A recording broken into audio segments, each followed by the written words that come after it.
Alors quelles sont les sources justement d'informations qu'on peut trouver dans le lieu de vente? Donc il y a plein de sources possibles. Déjà, le type d'information, l'enseigne.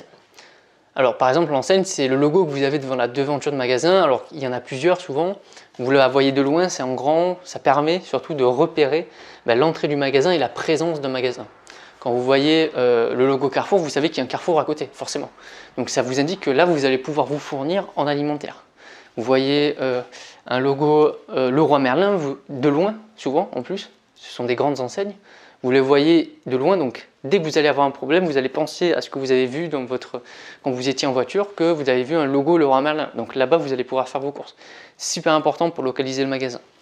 Après, il y a la signalétique intérieure. Donc là, dans la signalétique intérieure, vous avez tous les panneaux directionnels, les panneaux des allées qui vous indiquent les types de produits. Donc là vous trouvez le rayon pâtes, après vous trouvez le rayon papier toilette par exemple, après vous trouvez le rayon pour les yaourts. Donc le but c'est justement d'aider le client dans son parcours client tout simplement. Après vous avez des kakémonos, tout simplement c'est des petits totems que vous avez et qui permettent justement, qui se font suspendre et qui vous indiquent aussi des informations. Vous avez les joues de tête de gondole, donc vous avez la tête de gondole et à côté de la tête de gondole, souvent c'est un espace où soit vous mettez du cross merchandising, soit vous mettez de la publicité tout simplement. Donc c'est un espace qui peut être exploité ou non. Donc autant mettre au moins de la publicité dessus. Vous avez des totems, des pieds américains, notamment au niveau des fruits et légumes, ça arrive souvent, des stop rayons, donc ça fait partie de la signalétique intérieure. Le but, il y a deux objectifs, alors soit c'est de l'ILV, donc c'est de l'information, donc on va guider le client, soit c'est de la PLV, et donc là on va essayer de susciter les achats d'impulsion. Après, si vous avez de la signalétique intérieure, vous avez aussi de la signalétique extérieure. Donc là, vous pouvez avoir des banderoles qui peuvent être sur votre grillage par exemple, ou sur le devant de votre magasin. Donc ce sont des banderoles qui vont vous permettre de mettre en avant une opération, de faire connaître les valeurs de l'entreprise, de mettre en avant une promotion par exemple.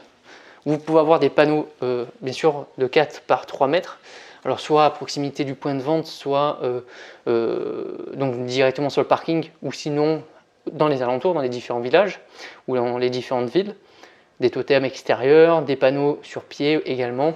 Le but, c'est à la fois justement de communiquer sur ces grands événements, de guider le client, de le guider à travers le parking aussi, de faire connaître déjà des offres commerciales qu'il pourra trouver et donc d'attirer le client de l'extérieur pour qu'il vienne mettre un pied dans le magasin.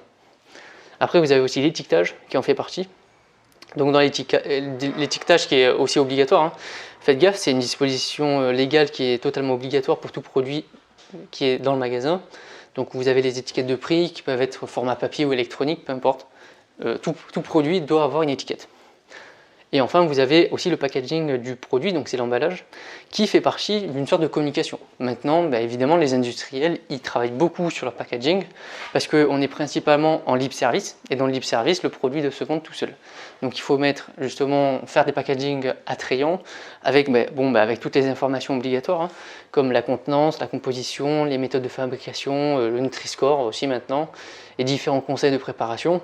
Donc ce sont des informations qui sont mises justement en information pour le client. Mais sinon, la plupart du temps sur le packaging, le but c'est de faire vendre le produit.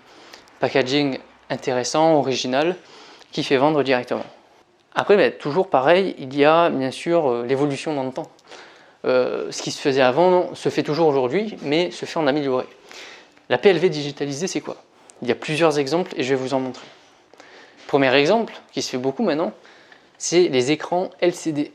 Donc ça se fait par exemple dans le textile ici, où tout simplement le client il va pouvoir se mettre devant avec son vêtement, enfin même sans l'essayer, il va se mettre devant, il va pouvoir choisir le vêtement qu'il veut et ça va automatiquement changer et montrer si ça plaît déjà au consommateur. Donc ça permet d'avoir des démonstrations, de procurer aussi l'achat d'impulsion en plus. Ensuite, il y a les cadres lumineux. Donc là, dans le cadre justement dans le rayon running, vous pouvez mettre en avant justement le produit. Donc ça, c'est des techniques. La PLV participe à mettre en valeur l'offre. Donc notamment aussi grâce à un mobilier particulier. Là, par exemple, le cadre lumineux, grâce à la lumière, on va jouer justement avec les ombres et la lumière pour mettre en avant uniquement le produit et susciter une envie encore plus importante. Après, vous avez les bornes interactives. Les bornes interactives, ça permet d'avoir accès justement au plan du magasin, aux offres promotionnelles en cours. Ça permet d'avoir accès au site internet aussi du magasin. Donc si on ne trouve pas un produit, on va sur la borne et on peut commander et se faire livrer chez nous par exemple. Donc c'est une nouvelle façon de vendre justement avec le client. Il y a bien sûr des étiquettes électroniques et intelligentes. Avant c'était des étiquettes papier, maintenant on est passé à une ère un peu plus évoluée. Donc, vous avez des étiquettes intelligentes électroniques, donc évidemment avec le temps elles ont évolué. Avant on n'avait que des étiquettes papier, donc bon, le problème c'est que ça ne se mettait pas à jour automatiquement, déjà, une chose. Deuxième chose, maintenant on a beaucoup plus d'informations avec une étiquette qu'avec même un boîtier électronique que vous avez dans vos mains.